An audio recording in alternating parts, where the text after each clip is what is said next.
Hello friends, 10वीं classes में आप सभी का स्वागत है।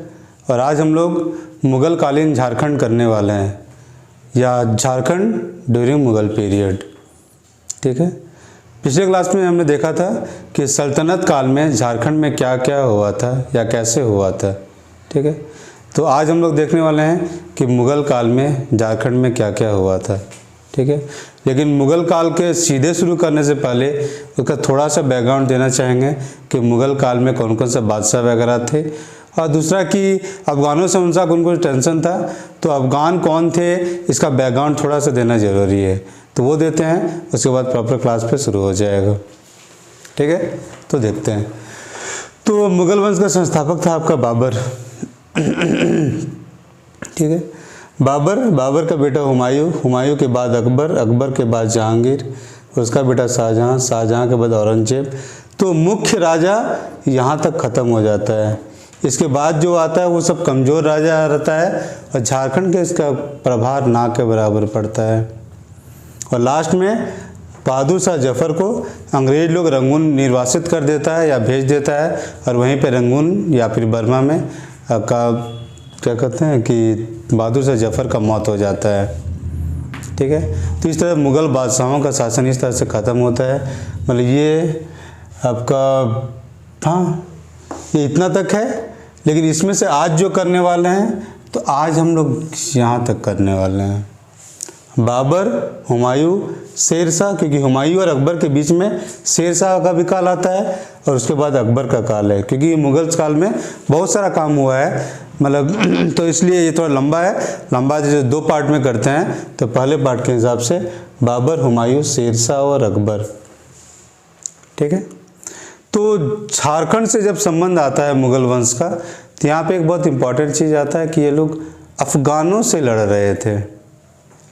ठीक है, जैसे बाबर भी अफ़गानों से लड़ा था, हुमायूं भी अफ़गानों से लड़ा था, शेरशाह तो चलिए अफ़गान था ही, और आपका अकबर भी अफ़गानों से लड़ा था। ठीक, तो आखिर इन लोगों को अफ़गानों से लड़ने का ज़रूरत क्या पड़ रहा था। ठीक है, ये बेसिक बैकग्राउंड है, उसके बाद प्रॉपर स्टोरी स्टार्ट होगा। ठीक है, तो अफ़गानों से लड़ने का ज़रूरत इसलिए पड़ रहा था क्योंकि अफ़गान भारत में आए थे आपका बहलोल लोदी के समय। ठीक, 1451 के आसपास में आपका लोदी वंश का शासन स्थापित होता है, और लोदी वंश आपका एक अफ़गान वंश था। ठीक है, और अफ़गान वंश वहाँ से शुरू होता है। ठीक है, उसके बाद बहलोल लोदी के बाद आता है आपका इब्राहिम लोदी, नहीं मतलब सिकंदर लोदी। बहलोल लोदी के बाद सिकंदर लोदी है, और उसके बाद है आपका इब्राहिम लोदी। ठीक है, तो ये तीनों कौन हो गया, तो अफ़गान वंश का शासक हो गया है। ये बहलोल लोदी पहला अफ़गान वंश का शासन का स्थापना किया था आपका भारत में। शेरशाह दूसरा अफ़गान वंश का स्थापना करेगा भारत में। ठीक है, ये तो बेसिकली हिस्ट्री का पार्ट है, लेकिन चूंकि थोड़ा सा रिलेटेड है तो थोड़ा सा बैकग्राउंड में इसको बता दे रहे हैं। ठीक है, तो अफ़गान लोग अफ़गानिस्तान से आया था, और ये पाकिस्तान पहले इंडिया में था, बांग्लादेश इंडिया में था। तो दिमाग में रखना है कि बांग्लादेश अभी इंडिया में है, पाकिस्तान अभी इंडिया में है। ये अफ़गानिस्तान से सीधे यहाँ आया। ठीक है, चलिए दिल्ली के आसपास में ये लोग यहाँ पे सत्ता स्थापित किया। ठीक है, अब जो लोदी वंश का जो लास्ट शासक था वो था आपका इब्राहिम लोदी। ठीक है, तो इब्राहिम लोदी को हराने के लिए बाबर को इनवाइट किया गया था अफ़गानिस्तान से। ठीक है, बाबर आपका इस सेंट्रल एशिया के आसपास का जगह का था। ठीक है, यहाँ पे आकर निर्वासित ज़िंदगी वो भी अफ़गानिस्तान में जी रहा था, और इंडिया में वो बार बार अटैक कर रहा था। ठीक है, वो करीब 3-4 बार अटैक कर चुका था। मतलब बाबर इंडिया में अटैक करता, लूटता और वापस चला जाता था ये। ठीक है, तो इस समय लगा कि बाबर मजबूत है, तो यहाँ पे लोदी को हराने में इसको दुश्मनों को दिक्कत हो रहा था। इस साइड आपका राजपूत लोग था, और इसका लोदी के अफ़गानों के अंदर में भी इसका दुश्मन था। जैसे इसका चाचा दौलत खान लोदी भी इसका दुश्मन था, मतलब इसका विरोध कर रहा था। ठीक है, वो आपका पंजाब की इधर था, गवर्नर था यहाँ पे। ठीक है, तो ये दौलत खान लोदी भी बाबर को इनवाइट करता है, राणा सांगा भी, यहाँ से इसको इनवाइट करता है, ठीक है। ये लोग आता है, ये आके बाबर आके आपको क्या कहते हैं कि इब्राहिम लोदी को हरा देता है। इब्राहिम लोदी को हरा तो देता है, लेकिन अब भी पहले ये हमेशा लौट के चला जाता था, अब ये लौट के नहीं जाता है और वो इंडिया में ही सेटल कर जाता है या रह जाता है। और चूँकि इंडिया में रह जाता है तो ये लोग जो सोच रहे थे कि बाबर लौट के चला जाएगा और ये लोग दिल्ली के सत्ता को हथियार लेंगे, तो इनका जो मन में था वो पूरा नहीं हो पाता है। जब नहीं हो पाता है तो एक एक करके बाबर का सबसे लड़ाई होता है, ठीक है। तो जब खनवा का लड़ाई होता है तो शाहनगर से, तो ये दौलत खान लोधी इसके साथ आ जाता है। यहाँ हार जाता है तो यहाँ पे आपका चंदेरी का लड़ाई होता है, वहाँ पर भी वो रहता है, यहाँ पर भी ये हार जाता है, फिर ये इधर चला आता है, ठीक है। और जब आपका यहाँ पे आपका अफ़गानों से लड़ाई होता है, आपका 1529 में होता है बाबर का लड़ाई अफ़गानों से, और यहाँ पे भी जब हार जाता है, ठीक है, अफ़गान जब यहाँ पे भी हार जाता है तो फिर ये लोग का एक रास्ता बचता है कि या जो मुग़ल वंश से छुप के आप या तो अफ़गानिस्तान झारखंड के इलाके में रह रहे हैं, या फिर आपका सल्तनत आपका बंगाल में है। मुस्लिम लोग का शासन यहाँ के बंगाल में भी था उस समय, ठीक है, या फिर झारखंड के कुछ इलाका में छुप के कुछ लोग रहा करते थे, ठीक है। तो ये जो छुप के रहा करते थे या फिर मान लो बिहार के इलाके में थे, जब मुग़ल यहाँ से अटैक करते थे तो भाग के आ जाते थे आपका झारखंड में, और इनके पीछे आपके मुग़लों को झारखंड में आना पड़ा था। बेसिक स्टोरी इतना है इनका, इसलिए अफ़गानों का बैकग्राउंड को समझना जरूरी था। और क्यों आपका हुमायूं भी आएगा और अकबर भी आएगा, दोनों झारखंड इसलिए आएगा क्योंकि अफ़गान भागकर आपका झारखंड में छुप कर रहते थे, ठीक है। तो इसीलिए इस बैकग्राउंड को जानना जरूरत है कि अफ़गान कौन थे और क्यों इसके पीछे आपका मुग़ल लोग पड़े हुए थे। क्योंकि अचानक से सीधे बता दें कि हुमायूं ने आपका हजारीबाग तक घुस आया था, बाबर हजारीबाग तक घुस आया था, या फिर रामगढ़ के आसपास में वो लड़ाई लड़ता है, कैसे क्या होता है तो वो समझना पड़ेगा, उसके लिए ये बैकग्राउंड चाहिए था, ठीक है। तो बेसिक बैकग्राउंड था कि अफ़गानों का बैकग्राउंड यहाँ पे मिल गया कि अफ़गानिस्तान से यहाँ पे आता है, शासन स्थापित करता है, जब मुग़ल से हार जाता है तब बार बार भागना पड़ता है, और फिर इस इलाका में तो जब यहाँ लास्ट बार 1529 में अफ़गान हार जाते हैं बाबर से, तो ये लोग को फिर बाद में छुपने के लिए आपको झारखंड में आना पड़ता था, और चूँकि छुपने के लिए आना पड़ता था तो इसलिए मुग़लों को बार बार यहाँ आना पड़ता था, ठीक है। तो ये बेसिक बैकग्राउंड है। इसके अलावा यहाँ पे जो झारखंड में जो आ रहे हैं, तो झारखंड में कुछ और राजा थे यहाँ पे आपका पलामू के आसपास में आपका चेरो लोग शासन कर रहे थे, ठीक है।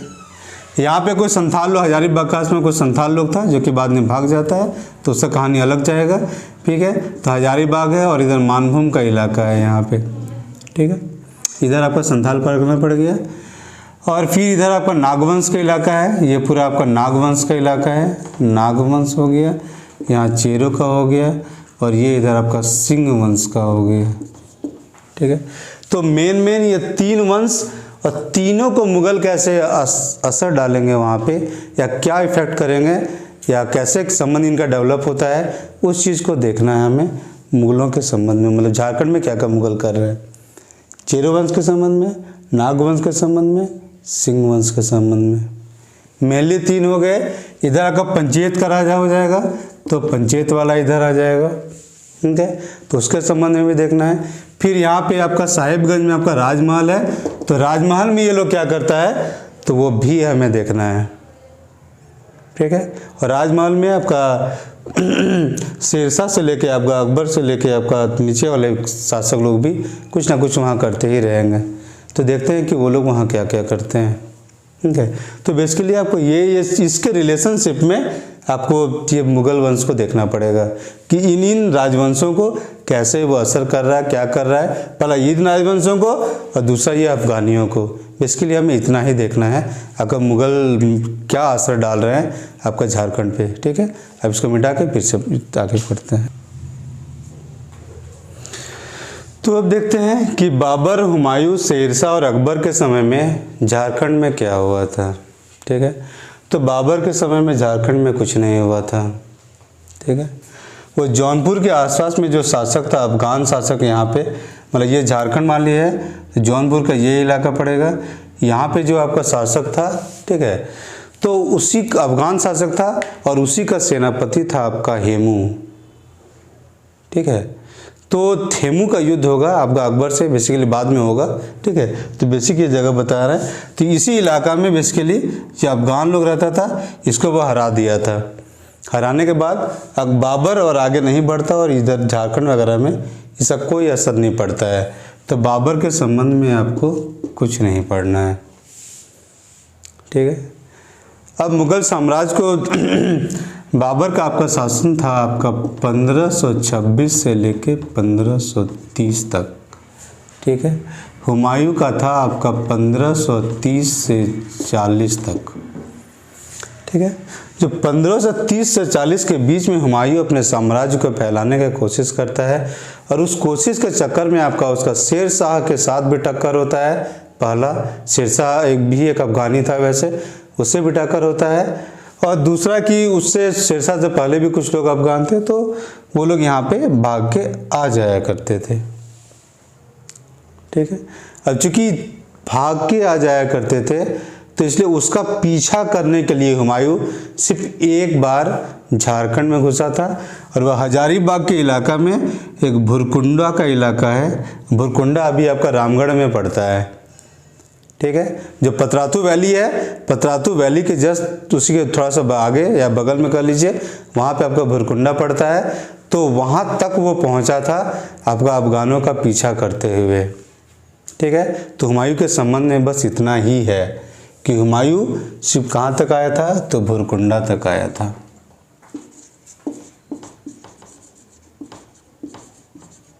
कहाँ है ये? तो अभी रामगढ़ में है। पहले कहाँ था?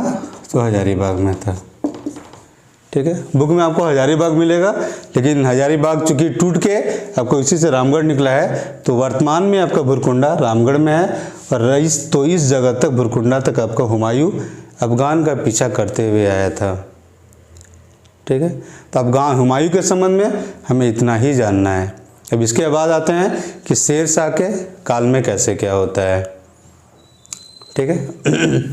तो शेर शाह के काल में हुआ था कि शेर शाह आपका दक्षिणी बिहार में या साउथ बिहार में आपका 1528 में आपका शासक बन जाता है।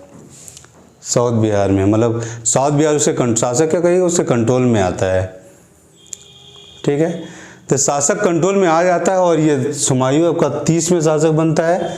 तो अब ये अगर हुमायूं को इधर फैलना है तो शेर शाह से तो टक्कर करना लेना ही पड़ेगा, ठीक है। और शेर शाह के टक्कर में होता ये चीज़ है कि एक बार होता है कि शेर शाह आपका 1538 के आसपास में आपका यहाँ से यहाँ पे आपका रोहतासगढ़ था, तो रोहतासगढ़ में आपका किला था आपका शेर शाह का, ठीक है। तो ये यहाँ से छोड़ के जाता है आपका बंगाल और यहाँ के शासक को हराता है और वहाँ लूट मार मचाता है शेर शाह, ठीक है। और बंगाल का शासक था आपका हुमायूं का सपोर्टर। ये इसको कंप्लेन करता है तो हुमायूं वहाँ से आता है। जब वहाँ से आता है तो रोहतासगढ़ के किले को वो स्वतंत्र करा लेता है, मतलब उसको कब्जे में ले लेता है हुमायूं, ठीक है। फिर ये आगे बढ़ता है आपका बंगाल। जब ये शेर शाह बंगाल हुमायूं बंगाल जाता है तो शेर शाह हुमायूं का चकमा देते हुए आ जाता है इधर से रास्ता से झारखंड के होते हुए आपका रोहतासगढ़, और रोहतासगढ़ को दोबारा कब्जे में ले लेता है, ठीक है। और जब हुमायूं बंगाल से वापस लौटता है कि चलो अब शेर शाह को बिहार में ही देखना है, तो यहाँ पे आता है। तो ये गंगा नदी के किनारे आपका चौसा है, बक्सर के पास कर्मनासा नदी। तो कर्मनासा नदी के किनारे आपका चौसा है, वहीं पे गंगा भी है। वैसे बक्सर का जस्ट बाउंड्री बनता है वो यूपी से बाउंड्री, ठीक है। तो वहाँ पे चौसा में आपका शेर शाह हुमायूं को फाइनली हरा देता है। यहाँ पे हराता है कब? आपका 1539 में, ठीक है। तो यहाँ पे जब चौसा का युद्ध हो जाता है 1539 में और शेर शाह यहाँ जीत जाता है, ठीक है। लेकिन उससे पहले 1538 में जब वो दोबारा रोहतासगढ़ को जीता था, तो 1538 में शेर शाह ने एक अभियान भेजा था आपका यहाँ का जो शासक था, चेरो शासक था, उसके अगेंस्ट में। और यहाँ चेरो शासक था, वहाँ पे चेरो शासक था, ठीक है, वो था आपका महारथ चेरो, ठीक है। तो महारथ चेरो ये पलामू के इलाके में उस समय वो शासन कर रहा था। चेरो वंश इस समय यहाँ शासन कर रहा था और उसको हराने के लिए भेजता है मतलब शेर शाह सूरी अपने जनरल को। तो जनरल का नाम क्या था? तो जनरल का नाम था आपका क्या कहते हैं, खवास खां। खवास खां। और दूसरा था आपका दरिया खां। कौन भेजता है? तो शेर शाह, ठीक है। शेर शाह सूरी आपको महाराज चेरू को हराने के लिए किसको भेजता है? तो खवास खां और दरिया खां को भेजता है। ये दो आदमी को भेजता है, ठीक है। अब याद करने के लिए थोड़ा सा बता देते हैं, ठीक है। तो यहाँ पे शेर ले लीजिए, यहाँ से खा ले लीजिए, तो एक कर सकते हैं कि ये शेख को ये करता है, शेख बनता है, शेर शाह खवास खां कर सकते हैं, ठीक है। ये एक एक करके सब शासक कहा जाएगा। अकबर के काल में भी आएगा, जहांगीर में, शाहजहां में, औरंगजेब में, सब काल में कुछ कुछ जनरल आए, सभी का कोड्स कुछ कुछ बन जाएगा। तो सभी से कोड के हिसाब से सभी का याद हो जाएगा, ठीक है। अभी चूंकि शेर शाह हो रहा है तभी सिर्फ शेर शाह का कोड बता रहे हैं, एक एक करके सभी का कोड्स बता देंगे, ठीक है। तो यहाँ पे है दरिया, ठीक है। तो हमारा अगर दरिया को जोड़ना हो, ठीक है, तो मान लो खवास से खा को हटा दीजिए, से वास को ले लीजिए, ठीक है। तो शेर को वास किया कहाँ? दरिया में। शेर को वास किया दरिया में, तो शेरशाह भी आ गया, खवास का वास भी आ गया और दरिया भी आ गया। तो ऐसे याद कीजिएगा।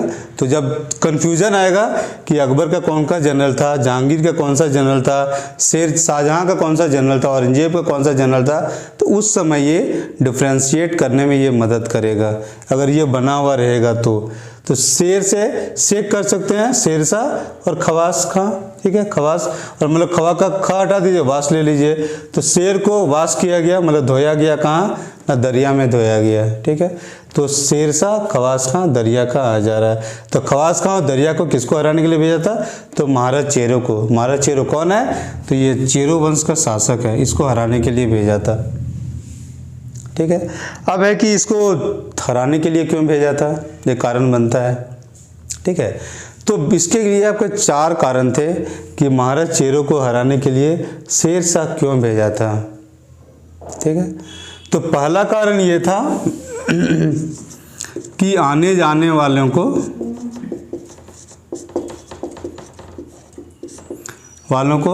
जो मान लो दिल्ली या आगरा से जा रहा है आपका बंगाल, ठीक है, या तो व्यापार करने जा रहा है या यात्रा करने जा रहा है, तो महाराज चेरो जाता था, ये लोग को लूट लेता था, या लोग को परेशान करता था। एक तो यात्रा करने वालों को परेशान करता था, पहला पॉइंट हो गया।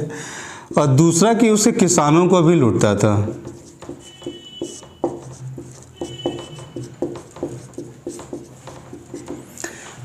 दक्षिणी बिहार में जो किसान लोग खेती करता था उनके पास जाता था, लूटमार करता था और जाकर धान वगैरह जो भी होता था वो लूट के ले आता था। तो ये दूसरा किसान हो गया। यात्रा कर रहा है, व्यापार कर रहा है, उसको भी लूट रहा है। किसान जो खेती कर रहा है आप उसको भी लूट रहा है। और तीसरा कारण है कि राजा का सामान भी लूट लेता था। मतलब शेर शाह का जो कोई कैंप होता था, कैंप में हाथी घोड़ा वगैरह रहता था, हाथी घोड़ा ETC रहता था, इसको भी ये चोरी करके ले आता था।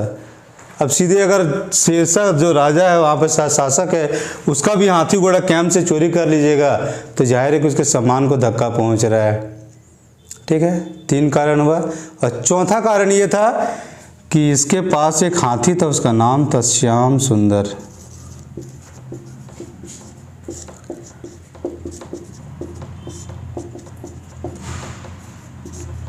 ठीक है, और ये सफ़ेद हाथी था, ठीक है।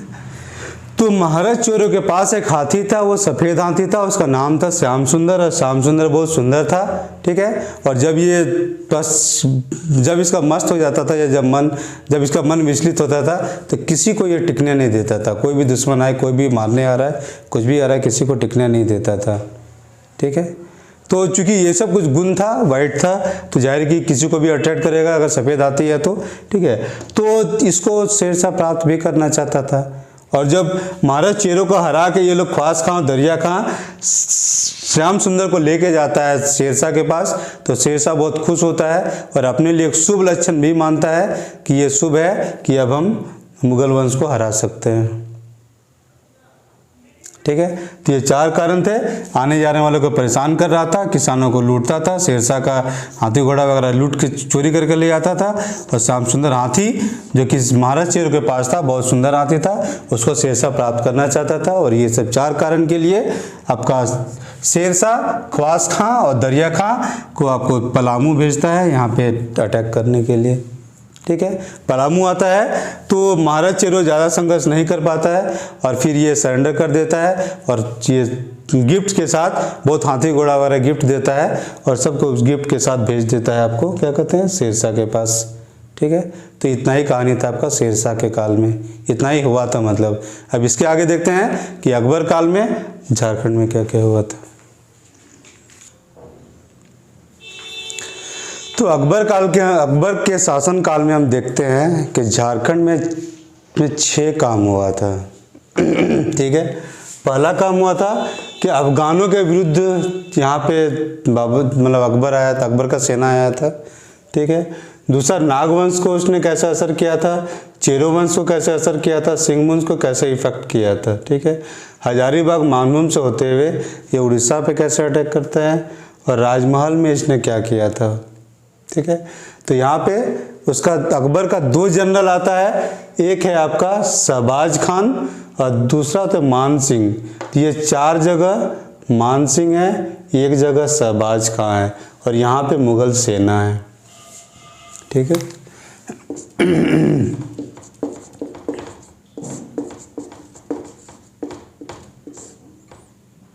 ठीक है, तो असर करने वाला अफगान में क्यों हराने वाला कौन था, तो मुगल सेना था। बाद में नागवंश के लिए आएगा शहबाज खान, बाकी चेरों के लिए मान सिंह, सिंह वंश के लिए मान सिंह, हजारीबाग मानभूम के लिए मान सिंह, राजमहल के लिए मान सिंह, ठीक है। यहाँ से गुजरा था, हराया नहीं था यहाँ पे, ठीक है, क्योंकि यहाँ कोई प्रॉपर शासक नहीं था। हजारीबाग में एक छोटा सा था संथाल वाला, वो भाग गया था, और बाकी यहाँ कोई प्रॉपर शासक नहीं था। पंचायत वाला था, तो पंचायत वाला का कोई वो भी मतलब जगह छोड़ ही चुका था वो, ठीक है। तो एक एक करके इसको देखते हैं कि अकबर के काल में कैसे कैसे ये 6 काम हुआ था, ठीक है। तो पहला काम तो ये कर लीजिए कि अफगान लोग जो विरोध कर रहे थे, तो वो विरोधी लोग यहाँ पे आके झारखंड में आके छुप जाता था, ठीक है। तो विरोधी में 4 विरोधी मेन थे, वो कौन थे, तो ये थे गाजी, हाजी बंधु, मतलब हाजी का कुछ भाई लोग होगा, जुनैद और बयाजिद। हाजी नहीं, गाजी हाजी, गाजी हाजी याद हो सकता है, जुनैद और बयाजिद, ठीक है। इसको भी याद हो तो ठीक है, नहीं तो मेनली जो मेन है वो जुनैद है, जुनैद कम से कम याद रहना चाहिए, ठीक है। मेनली ये था, और इसी के लिए बाद में लड़ाई भी होगा, कैसे होगा तो वो देखते हैं, ठीक है। तो ये हुआ था आपका 1575-76 में, ठीक है। अकबर के काल को देखिए, तो अकबर सत्ता में आया था 1556 में, रहा था ये 1605 तक। इसको डिवाइड कर सकते हैं तो 1556 से 1576 तक, फिर 1576 से लेके 1605 तक, इसका 2 काल में इसको देख सकते हैं अकबर के शासनकाल को। शुरुआती दौर में अकबर झारखंड में कुछ नहीं करता है। फर्स्ट पार्ट का जो एंड होने लगता है 1575-76, तब वो आता है और वो अफगानों को यहाँ पे हराता है। ठीक है, और बाद के जो काम है वो 1585 जो इसमें पड़ेगा, इस काल किसके बाद होता है।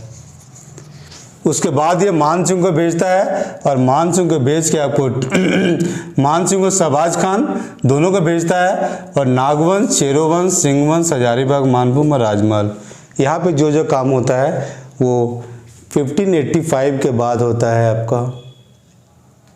ठीक है, लेकिन पहलू पूर्वार्ध में जो फर्स्ट जो उसका पीरियड था उसमें है कि 1556 से 1576, इसमें 1575-76 के आसपास में आपका अफगानों को वो हराता है, अपना सेना भेजता है और वो उसको हराता है। होता ये है कि यहाँ पे बंगाल में आपका बंगाल का सल्तनत चल रहा था, बंगाल सल्तनत।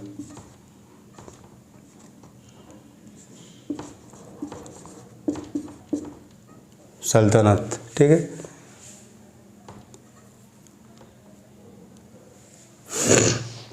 बंगाल में सल्तनत चल रहा था, मुस्लिम शासन का चल रहा था। ठीक है, जब यहाँ पे अकबर का सेना यहाँ पे आता है, ठीक है, तो यहाँ का जो अफगान लोग है वो यहाँ भाग जाता है।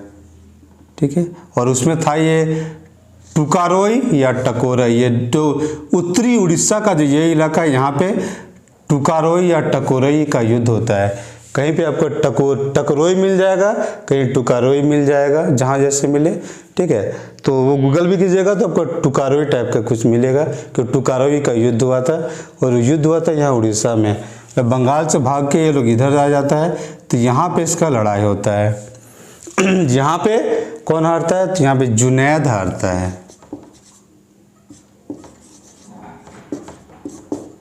ठीक है, और जुनैद हारता है तो वो इधर से इधर जाता है, यहाँ पे आपको खुखड़ा मिल जाता है। ठीक है, कोकरा कह लीजिए या खोखरा कह लीजिए, ये आपका नागवंशियों का राजधानी था उस समय। ठीक है, ये आपका रांची इलाका में पड़ता है। बेड़ो ब्लॉक है, रांची में एक बेड़ो ब्लॉक है, BERO बेरो, और बेरो के बगल में आपका खुखरा या कोकरा है। ठीक है, उससे थोड़े दूर में आपका साउथ कोयल नदी भी बहता है। ठीक है, तो यहाँ से होते हुए यहाँ पहुँच जाता है आपका रामगढ़। ठीक है, पहले इसको रामपुर कहा जाता था, रामगढ़ को पहले रामपुर कहा जाता था। जुनैद टुकरोई में हार जाता है, फिर ये इधर से क्या कहते हैं कोकरा होते हुए रामगढ़ पहुंचता है। मुगल सेना उसके पीछे पीछे जाता है और रामगढ़ का या रामपुर का युद्ध होता है, और रामपुर का युद्ध में फाइनली जुनैद आपका हार जाता है और अफगान यहाँ से सब खत्म हो जाता है। या तो युद्ध में मर गया या फिर वो लोग मतलब क्या कहते हैं लड़ाई वड़ाई सब बंद कर देता है। ठीक है, तो अफगान का प्रॉब्लम यहाँ से सॉल्व हो जाएगा। ये रामपुर का लड़ाई से, रामपुर अभी आपका रामगढ़ कहा जाता है। ठीक है, अब चूंकि ये लोग इधर से गुजरा था, तो गुजरा था कोकरा होते हुए।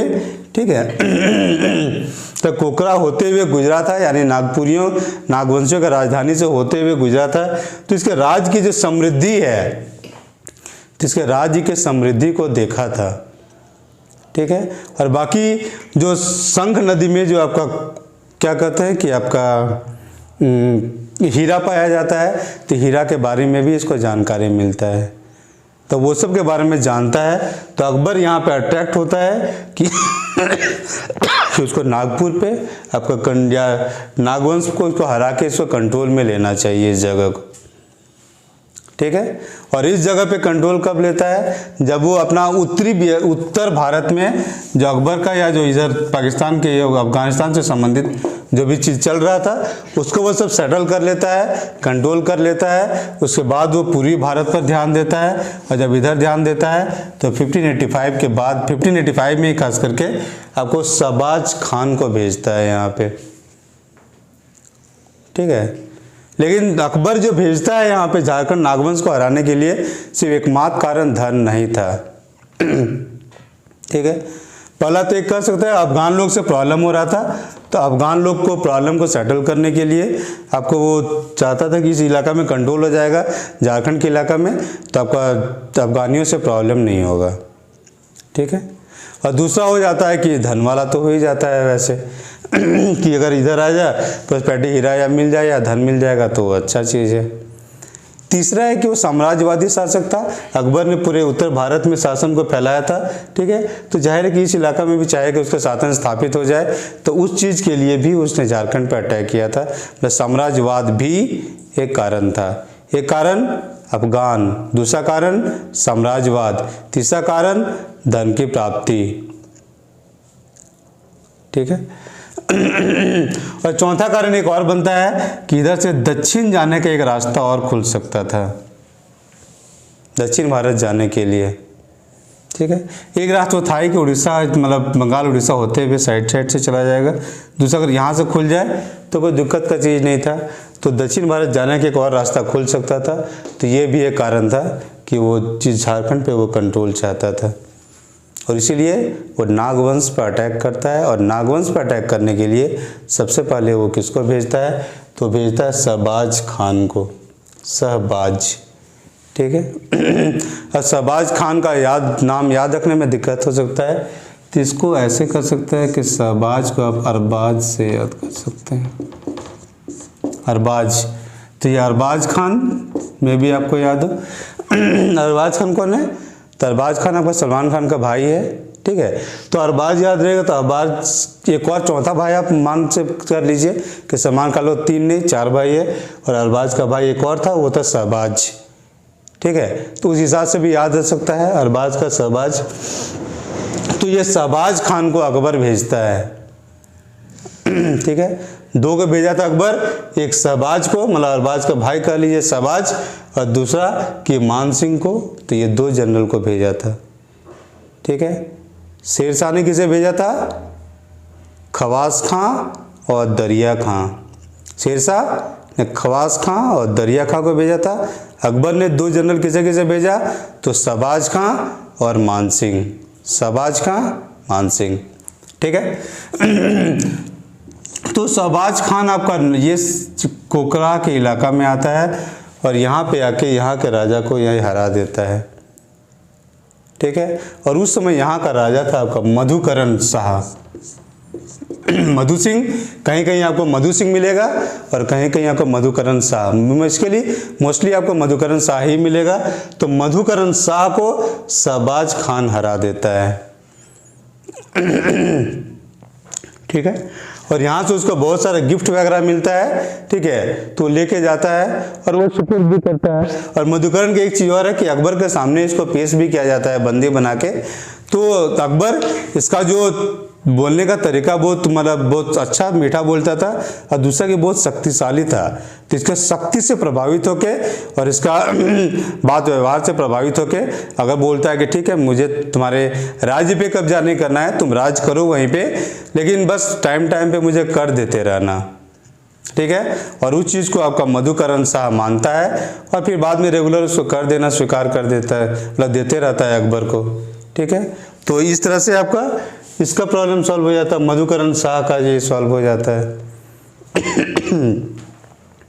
ठीक है। यहाँ पे एक और इंटरेस्टिंग चीज़ है, जब मधुकरण शाह इसके अधिकार को स्वीकार कर लेता है, तो उस समय अबुल फजल अपनी किताब आईने अकबरी में लिखता है कि मधुकरण शाह ने इसे स्वीकार करके, मतलब बादशाह के, मतलब सुंदर साम्राज्य में या अधीन में रहने का सौभाग्य प्राप्त किया। मतलब बादशाह से आप हार रहे हैं तो ये आपका सौभाग्य है कि बादशाह के शासन के नीचे आप आ रहे हैं, ठीक है। तो सोचिए, एक शासक वर्ग जब जीत रहा है तो चीज़ों को कैसे प्रोड्यूस करता है, ठीक है। तो शासक अपने आप को हमेशा सही मानते हुए प्रोड्यूस करता है कि हाँ हम सही हैं, अगर तुम हारा है तो तुम हारा है तो मेरे नीचे अगर तुम आ गया है तो तुम्हारा इससे भला हुआ, ठीक है। तो ये शासक के बताने का तरीका है, और ये बताने का बड़ा मकसद बस यही है कि आपको अलग अलग काल में आपको ऐसे ही दिखेगा। बहुत सारा किताब पढ़िएगा, धार्मिक किताब पढ़िएगा, कुछ भी पढ़िएगा, आपको हर जगह ये दिखाई देगा ये चीज़ कि जो जीतता है वो अपने चीज़ों को, अपने आप को सही मानते हुए सब चीज़ को रखता है, ठीक है। चलिए आगे देखते हैं। तो फिर आता है उसका चेरो वंश, ठीक है। तो उसके बाद फिर आपको चेरो वंश को अटैक करने के लिए आपको मान सिंह को भेजा जाता है। मान सिंह को बिहार का गवर्नर,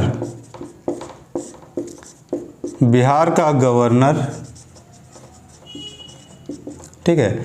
गवर्नर सब सही नहीं है, लेकिन मान के चलिए आपको सूबादार टाइप का कुछ कर सकते हैं। तो क्या हो गया आपका मान सिंह, हाँ। तो बिहार का गवर्नर आपका मान सिंह को बनाता है, और ये बनाया था आपका 1589 में, ठीक है। 1589 में आपको मान सिंह को गवर्नर बनाता है, और उसके बाद वो यहाँ पे आता है और वो पलामू पे अटैक करता है। पलामू यानी आपका वहाँ पे चेरो वंश शासन कर रहा था, और उस समय मान सिंह जब अटैक किया वहाँ पे तो भागवत राय शासन कर रहा था। भागवत, ठीक है। तो भाग को ऐसे कर सकते हैं कि अकबर ऐसे भी बहुत शक्तिशाली शासक था। तो अकबर के टाइम में चेरो वंश में कौन शासन कर रहा है, तो भागवत राय। भाग अकबर के डर से ये भाग गया, ऐसे भी याद कर सकता है, अकबर के डर से भाग गया भागवत, ठीक है। अकबर के ये से यहाँ मधु था, और अकबर के टाइम में यहाँ भागवत है, ठीक है। तो ये मतलब ये भागवत राय शासन कर रहा था कहाँ पे, तो चेरो वंश पे शासन कर रहा था, ठीक है। तो इसको भी मान सिंह आता है। तो मान सिंह आपको पलामू होते हुए गुजरता है। यहाँ घरो है, पलामू एक जगह है घरो, ठीक है, ठीक है। पलामू में मिल जाएगा ये जगह, ठीक है। मैप में दिखता भी है, गूगल मैप में। तो घरो आता है, घरों से होते पार होते हुए पलामू पहुंचता है, और फिर ये भागवत राय को हराता है यहाँ पे, ठीक है। फिर भागवत राय से गिफ्ट वगैरह लेता है, हाथी घोड़ा लेता है, फिर वो वापस चला जाता है, ठीक है। और भागवत राय रेगुलर कर देने का वादा करता है, ठीक है। उसके बाद आता है कि आपका सी वंश, ठीक है। तो सी वंश आपका शासन कर रहा था आपका पोरहाट के इलाका में, और पोरहाट अभी है आपका वेस्ट सिंहभूम में या पश्चिमी सिंहभूम में आपका पोरहाट का इलाका पड़ता है। और वहाँ का शासक कौन था, तो सिंह वंश वहाँ पे शासन कर रहा था। तो मान सिंह जब उड़ीसा पर अटैक करने जा रहा था तो सिंह वंश के यहाँ से गुजरता है, तो यहाँ का राजा था आपका रंजीत सिंह। तो रंजीत सिंह मान सिंह का अधीनता स्वीकार कर लेता है, पहला चीज। दूसरा, रंजीत सिंह जो कि सिंह वंश का शासक था, मान सिंह का आपको बॉडीगार्ड बन जाता है। बॉडीगार्ड का जो दल था उसमें वो शामिल हो जाता है, ठीक है। रंजीत सिंह मान सिंह का बॉडीगार्ड बन जाता है, ठीक है। तो जो उड़ीसा का एक्सपीडिशन, जो उड़ीसा का जो अटैक करता है, वहाँ पे 2 लोग साथ देता है झारखंड का शासक, ठीक है। एक है कि रंजीत सिंह जो कि सिंह वंश का शासक था, वो मान सिंह का बॉडीगार्ड बन जाता है, मतलब आपका साथ दे रहे हैं उड़ीसा को अटैक करने में। और दूसरा था मधुकरण शाह जो नागवंश का शासक था, ये भी आपका मान सिंह को आपका सेना के साथ खुद जाता है, और इस चीज़ में एक्सपीडिशन मतलब उड़ीसा अटैक करने में मदद करता है। तो 2 राजाओं ने उड़ीसा अटैक में मान सिंह का मदद किया था। पहला था आपका मधुकरण शाह जो कि नागवंश का शासक था, उसने अपने सेना के साथ मदद किया था। और दूसरा था कि आपका सिंह वंश का शासक जो कि मान सिंह का बॉडीगार्ड के दल में शामिल हो गया था। 2, एक आपका मधुकरण शाह और दूसरा आपका रंजीत सिंह, ठीक है। चलिए, तो ये 3 वंश का हो गया। अफगान वाला हो चुका है, नागवंश का हो गया मधुकरण शाह का, चेरो का भागवत राय भी हो गया, सिंह वंश का रंजीत सिंह भी हो गया मान सिंह के टाइम में। मान सिंह उसके बाद है कि जब वो मिदनापुर पे इसका कुछ अटैक करना था, आपको क्या कहते हैं, मान सिंह को, ठीक है। मान सिंह को मिदनापुर पे अटैक करना था एक बार। मिदनापुर आपका जो जमशेदपुर से सटा हुआ इलाका है, इस इलाका में पड़ता है, ठीक है। तो ये इधर से हजारीबाग होते हुए मानभूम आपका धनबाद बोकारो का इलाका है, और यहाँ पुरुलिया का इलाका है। इसका आपको पहले मानभूम कहा जाता था।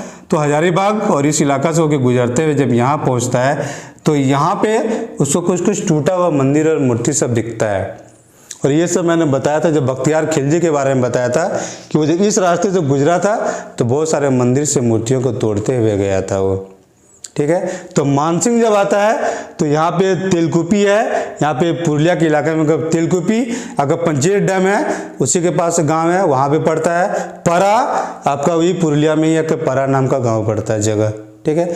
तो वहाँ पे जो मंदिर या मूर्ति मिलता है सब कुछ जीर्णोद्धार करते हुए जाता है, आगे बढ़ता है, और ये यहाँ क्या कहते हैं मेदिनीपुर तक पहुँचता है, ठीक है। लेकिन इसके साथ एक चीज़ और करता है मानसिंह कि ये जो धनबाद और पुरुलिया जहाँ पे मिलता है वहीं पे आपका पंचेत का डैम भी है मतलब ना पंचेत डैम है, और पंचेत डैम से थोड़ा आगे आपका पंचकोट पहाड़ है, और पंचकोट पहाड़ में वो किला का भी निर्माण करता है। तो 3 चीज़ करता है, तेलकुपी में मंदिर का जीर्णोद्धार, परा में मंदिर का जीर्णोद्धार, और पंचकोट पहाड़ में वो किला का निर्माण करता है। वो किला का दीवार कुछ हद तक अभी भी आपको दिखाई देता है, ठीक है। तो पंचकोट पहाड़ में किला, बहुत लोग घूमने भी जाते हैं पंचकोट का किला देखने के लिए, ठीक है। तो ये 3 चीज़ करता है, और फिर वो जाता है आपका इधर मेदिनीपुर के आसपास तक, ठीक है। तो ये चीज़ हो गया कि धनबाद और हजारीबाग और मानभूम से इसका किस तरह से संबंध था, क्योंकि वो वहाँ से गुजरा था मानसिंह, ठीक है। इसके अलावा वो 2 जगह पे वो टैक्स भी लगाता है, ठीक है। एक है आपका हजारीबाग को ऐसे कर लीजिए जी, चलिए झारखंड हो गया। तो हजारीबाग में एक 6 राज था और एक आपका था चंपा राज। तो 6 और चंपा दोनों से वो टैक्स लेता है 15,500 रुपया का, ठीक है। तो ये बिहार सूबा में हजारीबाग के 2 जगह को शामिल किया जाता है, एक 6 राज या चाय और चंपा का लीजिए या 6 और चंपा का लीजिए, तो 2 राज को ये शामिल करता है। 15,500 रुपया वो टैक्स लेता है वहाँ से, बिहार सूबा में डायरेक्ट शामिल हुआ तो ये 2 राज हजारीबाग का, ठीक है। चलिए ठीक है। तो ये इतना सारा काम होता है आपका हजारीबाग मानभूम वाला में, जब ये एक्सपीडिशन ये जा रहा था आपका मिदनापुर तब, ठीक है। उसके बाद राजमहल में, तो राजमहल का किला आपका पड़ देगा आपका इस जगह पे, ठीक है। यहाँ पे आपका तिलियागढ़ी का किला पहले से था, ठीक है। तो इस जगह को ये लोग जीतता भी है, और यहाँ पे बंगाल का राजधानी को बनाता है मानसिंह आपका। तो राजमहल में मानसिंह ने बंगाल का राजधानी स्थापित किया था। कब किया था? तो 1592 में राजमहल बंगाल, कैपिटल ऑफ बंगाल, ठीक है। राजमहल में 1592 में मानसिंह ने बंगाल का कैपिटल को यहाँ स्थापित किया था, और यहाँ पे वहाँ पे टकसाल भी खोला था, मतलब सिक्का जो बनाता था वो टकसाल भी खोला था। और जिस जगह पे यहाँ पे महल था, ठीक है, महल वाला जो इलाका था उसको अकबर नगर नाम दिया था। तो अकबर के नाम से एक नगर भी बनता राजमहल में, तो उसको अकबर नगर कहा गया था। और 1592 में कैपिटल बनाया था। बनाने वाला कौन था? तो मानसिंह, ठीक है। इस जगह का चर्चा फिर आएगा जब शाहजहाँ आएगा, तो शाहजहाँ यहाँ रहने आएगा तो उसमें फिर इसी जगह चर्चा होगा, ठीक है। और बाद में ये कैपिटल हटके आपका ढाका चला जाएगा, वो बाद में आएगा। लेकिन बेसिक इतना सारा चीज़ अफगान का हो गया, नागवंश का मधुकरण शाह हो गया, चेरो हो गया, सिंहवंश हो गया, हजारीबाग मानभूम और राजमहल का जो किस्सा है ये भी हो गया। तो ये 6 काम आपका अकबर के काल में झारखंड में हुआ था, ठीक है। अब इसके नेक्स्ट वीडियो में हम लोग देखेंगे कि जहांगीर के काल में क्या क्या होता है, या फिर शाहजहाँ के काल में क्या होता है, या औरंगजेब के काल में क्या क्या होता है। काफ़ी इंटरेस्टिंग चीज़ें आने वाला है, ठीक है। तो देखते हैं कि उस समय राजाओं के साथ क्या क्या किया गया था, ठीक है। तो मिलते हैं अगले वीडियो में। Thank you.